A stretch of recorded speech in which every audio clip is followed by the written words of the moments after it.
Allah Subhanahu wa ta'ala berfirman, "Wakhfid lahuma janahadz-dzulli minar rahmah." Rendahkan dirimu di hadapan orang tuamu, rendahkan. Engkau berpendidikan tinggi sampai ke luar negeri, ibumu hanya orang bodoh yang tinggal di desa. Namun Allah mengatakan, rendahkan dirimu di hadapan ibumu. Engkau pejabat tinggi dan pegawai negeri, sementara ibumu hanya petani miskin di sudut kampung. Kata Allah, waqfid lahuma janahadz-dzulli minar rahmah. Rendahkan dirimu untuk kedua orang tuamu. Suatu hari Bunda Imam Abu Hanifah menjumpai Abu Hanifah. Ibunya mengatakan, wahai Nu'man, karena Abu Hanifah nama aslinya adalah Nu'man bin Thabit. Ibunya mengatakan, wahai Nu'man, apa hukumnya ini dan itu? Ibunya datang untuk bertanya hukum.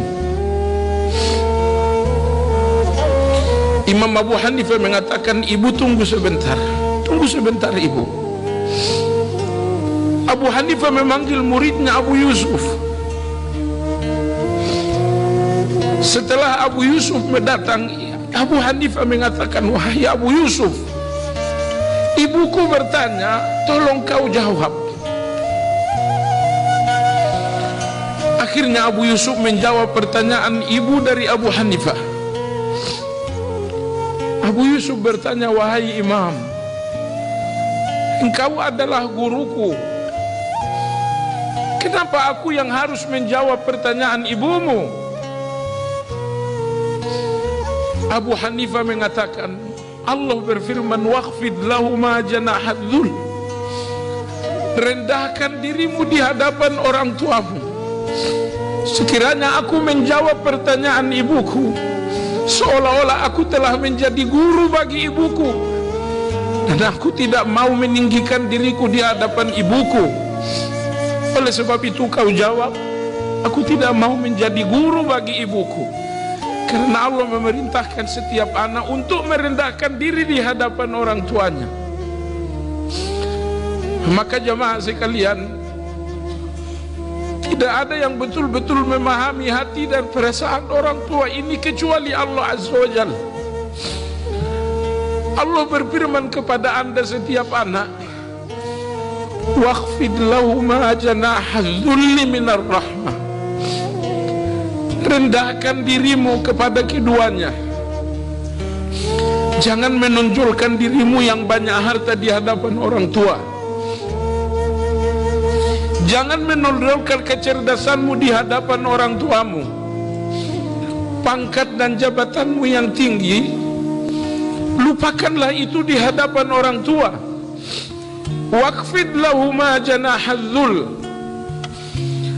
Rendahkan dirimu di hadapan keduanya. Jemaah sekalian yang saya hormati, sekiranya anda tidak tinggal bersama kedua orang tua, anda tinggal berjauhan dengan kedua orang tua, usahakan setiap hari menelepon keduanya dan buat keduanya tertawa. Apabila datang pagi, telepon orang tua, telepon ibu-ibu, ajak dia berbicara. Setelah dia tertawa, tutup telepon. Allah Subhanahu wa ta'ala, Nabi SAW bersabda, ridallah fi ridal walidain, wa sukhtullah fi sukhtil walidain. Keriduan Allah untukmu, wahai para anak, terletak pada keriduan orang tuamu. Dan kebencian Allah terhadap dirimu pun terletak pada kebencian orang tuamu. Usahakan jamaah sekalian bahwa anda tidak memasuki hari yang baru dalam lembaran usia kecuali setelah berbicara dengan ayah, dengan ibu. Telepon mereka, buat mereka gembira. Sekiranya Anda memasuki hari ini dengan kegembiraan orang tua, hari ini akan menjadi berkah dalam usia. Saya yakin jemaah sekalian, hari ini tidak akan menjadi hari yang naas buat Anda. Sekiranya hari ini Anda masuki dengan kegembiraan orang tua, esok hari, lusa dan selanjutnya pun tidak akan pernah ada hari naas itu. Tidak akan pernah ada hari malapetaka itu sementara Anda memasuki hari-hari ini dengan ridho dan kegembiraan orang tua. Orang tua kita kadang-kadang gak mau tinggal bersama kita. Dia lebih bahagia dengan rumah reotnya. Rumah reotnya di desa jelek sekali, tapi dia lebih bahagia tinggal di rumah ini ketimbang tinggal bersama kita. Kenapa jemaah sekalian? Rumah yang reot ini penuh dengan cerita. Betapapun rumah ini sangat reot, tapi disinilah cerita tentang kita. Disinilah cerita tentang kehidupan kita berawal. Ibu kita tidak ingin hidup di rumah kita yang sangat bagus dan mewah, karena ibu kita ingin mempertahankan sejarah dan cerita yang sedemikian lama. Cerita tentang kita, cerita tentang adik dan kakak kita, bahkan cerita tentang ibu dan ayah kita.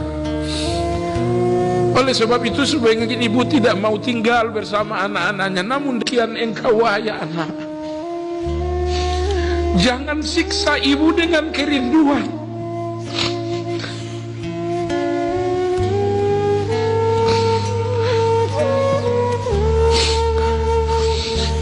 Jangan menyiksa orang tua dengan kerinduan. Kapanpun orang tua menginginkan untuk pulang, pulanglah, tinggalkan pekerjaan, tinggalkan istri, tinggalkan anak, kembalilah. Jangan siksa orang tua dengan kerinduan. Dia telah tersiksa untuk mengandung kita. Dia pun telah tersiksa untuk melahirkan kita. Dia telah tersiksa sewaktu menyusui kita. Anda tahu jemaah sekalian, ibu kita sering menanggung lapar agar kita kenyang. Dia sering berdusta untuk kebahagiaan kita. Berdusta. Ibu kita pendusta. Dia sakit, kita katakan ibu sakit, dia mengatakan tidak, aku tidak sakit, padahal dia sakit. Ibu kita lapar, kita bertanya ibu lapar, ibu mengatakan tidak, aku sangat kenyang, makanlah. Anda tahu jemaah sekalian, dia lapar, tapi dia berdusta. Dia mengatakan saya kenyang, hanya agar kita puas dengan makanan itu. Sakit sekali ibu kita dengan penyakitnya, tapi dia selalu berdusta. Tidak terjadi apa-apa, aku baik-baik saja.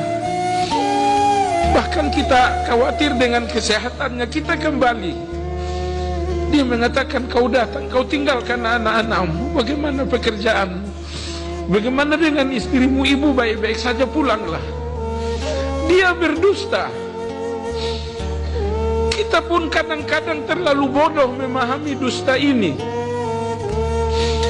Dusta kita anggap bahwa memang demikian adanya. Akhirnya kita kembali. Kita kembali untuk pekerjaan, untuk anak-anak, dan untuk istri. Ternyata ibu yang mengatakan dirinya baik-baik saja hanya berdusta. Kita kembali, ibu kita pun wafat. Jemaah sekalian yang saya hormati, oleh sebab itu, kalau masih ada keduanya, berbuat baiklah. Jangan siksa keduanya dengan kerinduan, dan jangan terlalu percaya dengan dusta mereka. Mereka berdusta hanya untuk kita tertawa. Seolah-olah ibu-ibu ini jamaah sekalian mengarang demikian banyak dusta agar kita tenang dengan keadaan dirinya. Jemaah sekalian, sekiranya boleh berdoa, kita ingin berdoa untuk keduanya. Ya Allah, ambil kesehatan ini untuk keduanya agar keduanya tidak akan sakit. Ya Allah, sekiranya ada usia yang lebih panjang untukku, ambil sebagian usia ini untuk keduanya agar keduanya lebih lama untuk merendah kehidupan ini. Ibu kita jamaah sekalian bangun tengah malam memperhatikan kita yang tidur pulas. Sekiranya Anda wafat jamaah sekalian, berapa lama anak-anak ini akan menangis untuk kematian Anda? Berapa lama? Berapa lama istri yang Anda cintai ini menangis untuk kematian Anda? Ketahuilah jamaah sekalian, tidak ada air mata yang paling deras untuk Anda lebih dari kematiannya, lebih dari air mata seorang ibu. Anda mencintai anak, tapi nggak akan banyak air mata mereka untuk Anda. Anda pun menyayangi istri, tapi percayalah bahwa nggak akan terlalu banyak air matanya untuk penderitaan Anda. Karena jamaah sekalian, tidak ada air mata yang paling banyak menetes untuk Anda lebih dari air mata seorang ibu, lebih dari air mata seorang ayah.